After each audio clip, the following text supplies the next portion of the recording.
Stop doing the things that you know are wrong that you could stop doing. Right? So it's a fairly limited attempt. First of all, we're not going to say that you know what the good is or what the truth is in any ultimate sense. But we will presume that there are things that you're doing that for one reason or another you know are not in your best interests. There's something about them that you just know you should stop. They're kind of self-evident to you. Other things you're going to be doubtful about. You're not going to know which way is up and which way is down. But there are things that you're doing that you know you shouldn't do. Now, some of those you won't stop doing for whatever reason. You don't have the discipline, or maybe there's a secondary payoff, or you don't believe it's necessary, or it's too much of a sacrifice, or you're angry or resentful or afraid. Who knows? So forget about those for now. But there's another subset that you could stop doing. It might be a little thing. Well, that's fine. Stop doing it and see what happens. And what'll happen is your vision will clear a little bit. And then something else will pop up in your field of apprehension that you will also know you should stop doing, and that you could stop doing, because you strengthened yourself a bit by stopping doing the particular stupid thing that you were doing before. That just puts you together a little bit more. And you could do that repeatedly for an indefinite period of time. And you know, that doesn't necessarily mean that you're going to ever be able to formulate a clear and final picture of what constitutes the truth and the good. But it does mean that you'll be able to continually move away from what's untruth and what's bad. And you know, that's not a bad start. Make a damn schedule and stick to it. Okay, so what's the rule with the schedule? It's not a bloody prison. That's the first thing that people do wrong. They say, well, I don't like to follow a schedule. It's like, well, what kind of schedule are you setting up? Well, I have to do this, then I have to do this, then I have to do this, you know, and then I just go play video games, because who wants to do all these things that I have to do? It's like, wrong. Set the damn schedule up so that you have the day you want. That's the trick. It's like, okay, I've got tomorrow. If I was going to set it up so it was the best possible day I could have, practically speaking, what would it look like? Well, then you schedule that. And obviously there's a bit of responsibility that's going to go along with that, because if you have any sense, one of the things that you're going to insist upon is that at the end of the day, you're not in worse shape than you were than at the beginning of the day, right? Because that's a stupid day. If you have a bunch of those in a row, you just dig, you know, you dig yourself a hole and then you bury yourself in it. It's like, sorry, that's just not a good strategy. It's a bad strategy. So maybe 20% of your day has to be responsibility and obligation, or maybe it's more than that, depending on how far behind you are. But even that, you can ask yourself, okay, well, I've got these responsibilities. I have to schedule the damn things in. What's the right ratio of responsibility to reward? And you can ask yourself that, just like you'd negotiate with someone who is working for you. It's like, okay, you got to work tomorrow.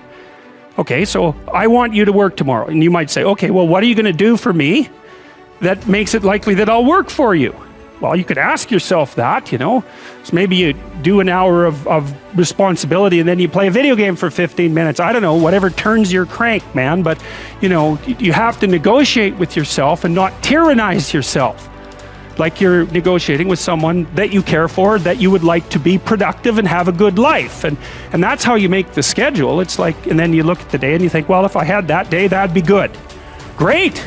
You know, and you're useless and horrible, so you'll probably only hit it with about 70% accuracy, but that beats the hell out of 0, right? And if you hit it even with 50% accuracy, another rule is, well, aim for 51% the next week, or 50.5% for God's sake, or because you're going to hit that position where things start to loop back positively and spiral you upward.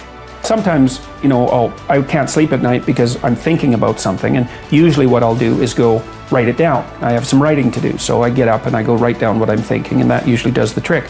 But because I had been playing with YouTube, I thought, well, I'll try making YouTube video and telling people what I'm thinking about, and see if that performs the same function as writing. And to me, the function of writing, well, it's twofold. One is conceivably to communicate with people, although the fundamental purpose for me is to clarify my thoughts so that I know to, you know, because if something is disturbing you, what that means is that it needs to be articulated. It's the emergence of unexplored territory, something that disturbs you. That's the right way to think about it. It's unmapped territory that's manifesting itself. It's like a vista of threat and possibility. And you need to articulate a path through it. And so that's what I was doing. It's like, I was thinking, well, this is bothering me and this seems to be why, and here's what I think is going on. And so I made the videos, and in some sense, I didn't think anything more of it. You don't have to necessarily have done anything wrong for things to get completely out of control. It's a terrifying doctrine, but it's not a hopeless doctrine because it still says that there's a way forward, there's a pathway forward, and the pathway forward is to adopt a mode of being that has some nobility so that you can tolerate yourself and perhaps even have some respect for yourself as someone who's capable of standing up in the face of that terrible vulnerability and suffering, and that the pathway forward, as far as the existentialists are concerned, is by, well, certainly by the avoidance of deceit, particularly in language, but also by the adoption of responsibility for the conditions of existence and some attempt on your part to actually rectify them. And the thing that's so interesting about that is, well, two, as far as I'm concerned, and some of this is from clinical experience, you know, if you take people, and I've told you this, and you expose them voluntarily to things that they are avoiding and are afraid of, you know, that they know they need to overcome in order to meet their goals, their self-defined goals. If you can teach people to stand up in the face of the things they're afraid of, they get stronger. And you don't know what the upper limits to that are, because you might ask yourself, like, if for 10 years, if you didn't avoid doing what you knew you needed to do, by your own definitions, right, within the value structure that you've created, to the degree that you've done that, what would you be like? Well, you know, there are remarkable people who come into the world from time to time, and there are people who do find out over decades-long periods what they could be like if they were who they were, if they spoke their being forward. And they get stronger and stronger and stronger, and we don't know the limits to that. We do not know the limits to that. And so you could say, well, in part, perhaps the reason that you're suffering unbearably can be left at your feet, because you're not everything you could be, and you know it. And of course, that's a terrible thing to admit, and it's a terrible thing to consider, but there's real promise in it, right? Because it means that perhaps there's another way that you could look at the world, and another way that you could act in the world. So what it would reflect back to you would be much better than what it reflects back to you now. My experience is with people that we're probably running at about 51% of our capacity. I mean, you can think about this yourselves.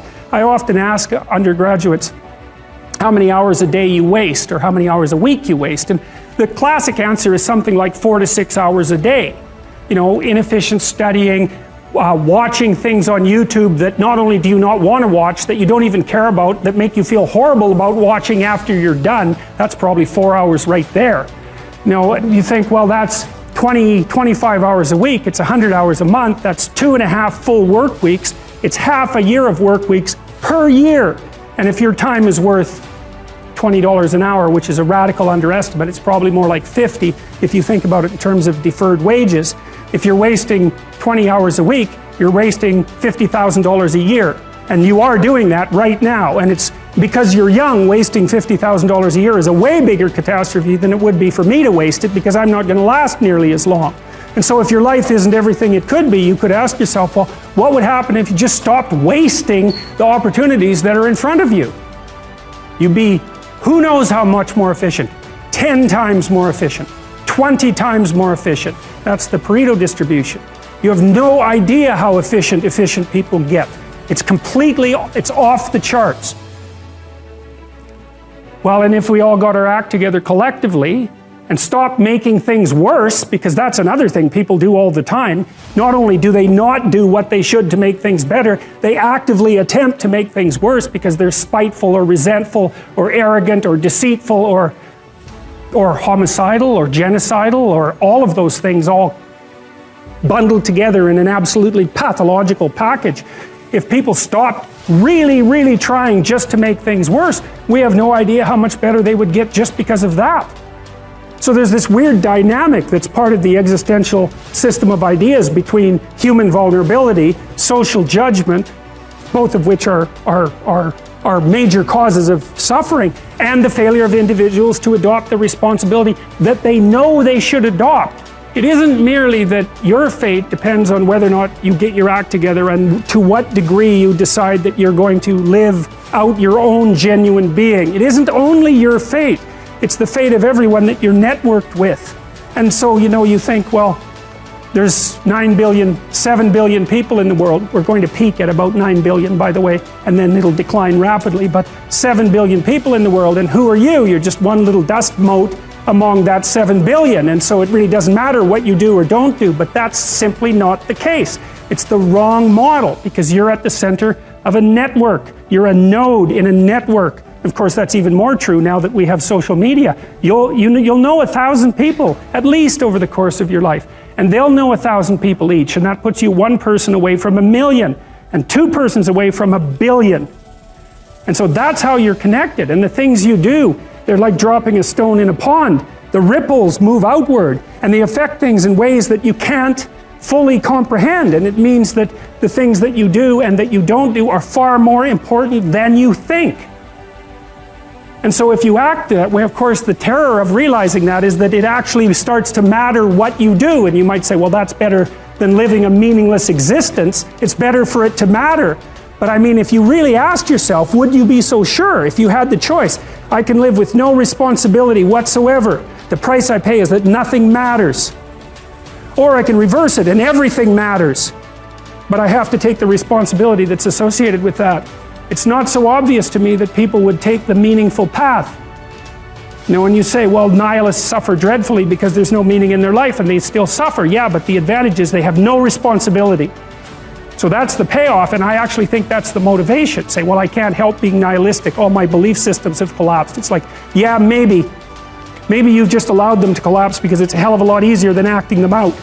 And the price you pay is some meaningless suffering, but you can always whine about that and people will feel sorry for you, and you have the option of taking the pathway of the martyr, so that's a pretty good deal, all things considered, especially when the alternative is to bear your burden properly and to live forthrightly in the world. Well, what Solzhenitsyn figured out, and so many people in the 20th century, it's not just him, even though he's the best example, is that if you live a pathological life, you pathologize your society. And if enough people do that, then it's hell.